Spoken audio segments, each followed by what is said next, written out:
You would be absolutely shocked at the amount of vegetables you can grow out of a small suburban garden. Normally this time of year I'd be planting up my late summer seedlings, but instead we're going to spend some time redesigning the garden and turning this into a proper suburban veg garden. There's a few things I want to accomplish with this redesign. The first thing I need to do is spread out the beds and make sure I take advantage of every inch. I want to have a permanent home for my potting table. I also want to add a garden bed dedicated to pollinators and cut flowers. I want to keep this arbor in the garden since growing things vertically saves so much valuable space. And lastly, I would like a space for my barbecue. I know this is a little bit weird, but like I said, I'm really limited for space.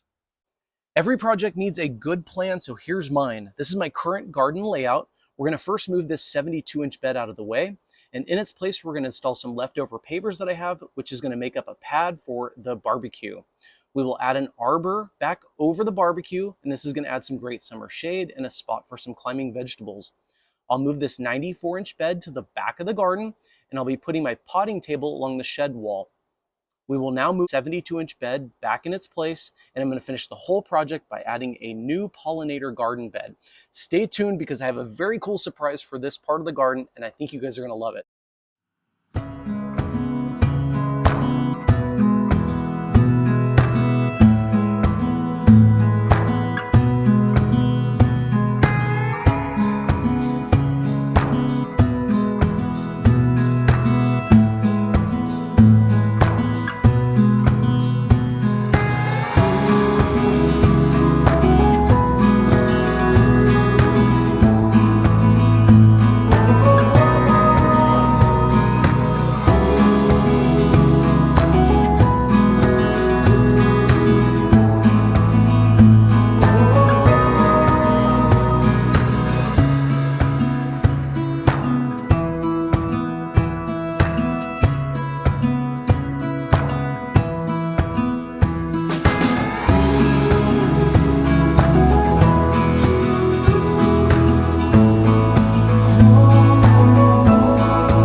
Besides a big mess, this looks so much better. So we've got the big bed in place, and we're gonna put the dirt in there. We still have the strawberry patch here, but check out all this space here. We've got another like 3 or 4 inches. That's huge. That's what she said. I mean, it really opens up the center of the bed. It was extremely tight in there.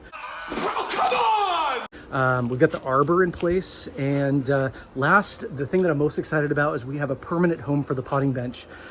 If you don't have one of these in your garden, it is an absolute must-have, because once you learn how to do succession planting, it's life-changing in a veggie garden, and the potting bench or potting table is the backbone to that. So we built this on the channel. It was less than $100 to make. So if you want to make one for your garden, check out the video link right here. But again, it's an absolute must-have in any veggie garden.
Okay, so it's been a couple of weeks and I was able to replant up the garden, and I have to say it's been a little bit difficult going from a garden that's just packed full of goodies down to one that's basically empty. Several seeds though have germinated, things like Kentucky Wonder beans. I have some Black Beauty zucchini, the old straight neck squash. The Persian cucumbers have gone absolutely crazy. The true gold corn is coming along nicely. I have a row of junior yellow sunflowers, which are the shorter varieties, so I'll be able to enjoy them before our first frost. And a couple of days ago, I planted up this Calabrese broccoli, some Bloomdale spinach, some cherry tomatoes, Tom's butter lettuce, and a large patch of mesclun salad mix. All right, so overall, I am so happy with the way the garden turned out. All that extra work was well worth it. Having a permanent home for that potting bench was extremely important, and that was kind of the reason why I really wanted to reconfigure the garden. It was just kind of floating out there, and I was using it so much that I wanted to make sure I had a permanent home for it. And it looks fantastic up against that shed wall. Also, I have plenty of opportunity to expand the garden this way as far as I want, adding new beds. So that was really important as well. I also wanted to have a permanent home for the barbecue. I know it's a little bit weird having it here in the vegetable garden, but again, I'm limited for space. I didn't have any room anywhere else in the backyard, and so I really wanted to have a permanent home for that.